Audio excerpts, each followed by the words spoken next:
Aristides for all. I am the manager for information systems and technology for Porto's Bakeries. We currently have 5 locations. It's a family-run business. It was founded in 1960 in Cuba when the founder was basically forced to give up her day job and started baking from home.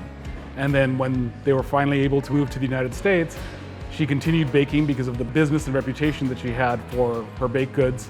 As time went on, her children took over the business and expanded it to the 5 locations right now. Interesting times in the very beginning, and now we've gotten it to a pretty smooth process. The hearsay in the beginning was, okay, how do we keep our employees safe? How do we keep our customers safe? How do we protect our food and the quality of our food and making sure everything was safe? So that was one of our considerations.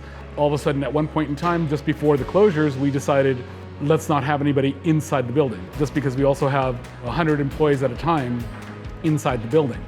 So apart from the 100 employees, we also have 100 to 200 customers at a time. It was not possible to maintain the in-store use of the building for customers. So we said, okay, let's close it off. We went to processing orders by phone, using delivery services, delivering product to the customer's car versus having them come inside the building, giving them menus, giving them phone numbers so that they can place their order as conveniently as possible. But I mean, we went down from 3,000 transactions a day, we were down to 1,000 transactions a day.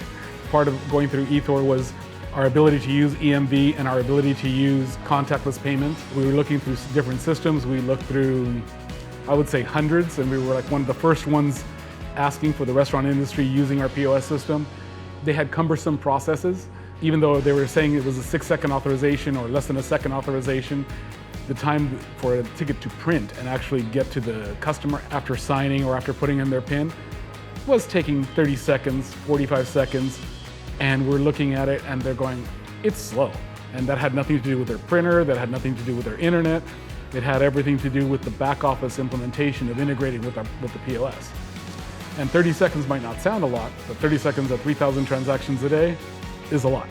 So using the eThor system and the software, the integration, it was pretty similar to a swipe, but it was actually one of the fastest we saw out there, and they were very competitive in rates.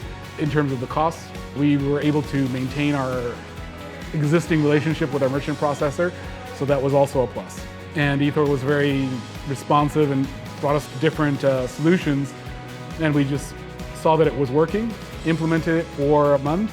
There was very minimal training for the staff, and all of a sudden we said, okay, let's go.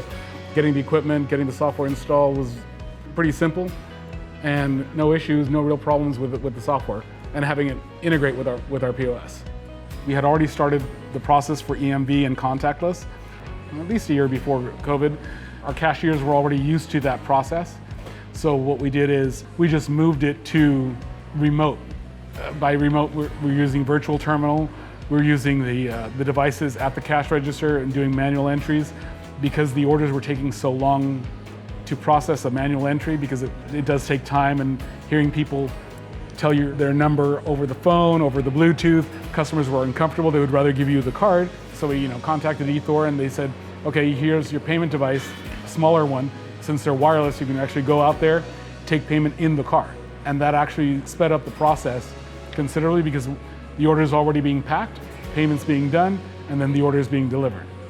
They go, oh, that's really cool. It's innovative versus taking their credit card over the phone, which people were becoming more and more uncomfortable with, understandably so.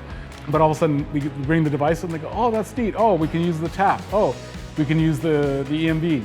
We don't have to sign? No, not a problem. Most of them were very happy for that. They didn't have that kind of issue. And again, it was fast. A lot of times, that speed was always an issue.